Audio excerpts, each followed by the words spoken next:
আমাদের পরিবারের পক্ষ থেকে কমল বড়ুয়ার বিচারে সন্তুষ্ট আমরা। সাইদের হত্যা মামলা যদি আমরা ন্যায় বিচার পাই তাহলে প্রতিষ্ঠিত হবে এই বাংলার মাটিতে ন্যায় বিচার। জুলাই বিপ্লবের মামলার রায় দেওয়া হলো।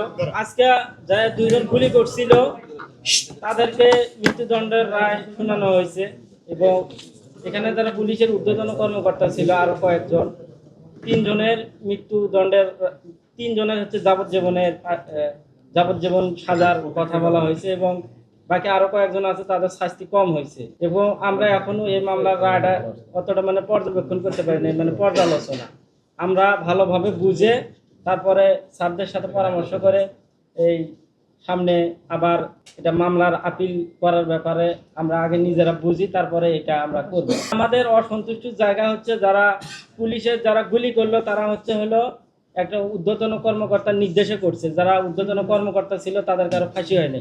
এই ক্ষেত্রে আমাদের অসন্তুষ্টি আছে, অবশ্যই আমরা এটা আপিল করব। এটা দীর্ঘদিন ধরে আমরা অপেক্ষা করছিলাম আবু সাইদের ন্যায় বিচার পাবো এই বাংলার মাটিতে। যদি আবু সাইদের হত্যা মামলা যদি আমরা ন্যায় বিচার পাই তাহলে প্রতিষ্ঠিত হবে এই বাংলার মাটিতে ন্যায় বিচার আমরা মনে করি এবং দেশের সকল মানুষই মনে করে। আজকে আমরা যে বিচার পেয়েছি মোটামুটি আলহামদুলিল্লাহ, কিন্তু পুলিশের যারা রংপুরে ঊর্ধ্বতন কর্মকর্তা তাদের সাজা কম হয়েছে এটা আমাদের মনে হয়।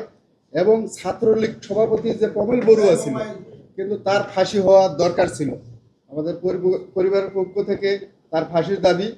তাই আক্রমণক আকারে আবু সাইদকে অনেক মারপিট করছে এবং অনেক ধমক দিছে এবং পিটাইছে। আসলে তার বিচারটা আমাদের সঠিক মনে হলো না আমাদের কাছে। আমাদের পরিবারের পক্ষ থেকে কমল বড়ুয়ার বিচারে সন্তুষ্ট আমরা।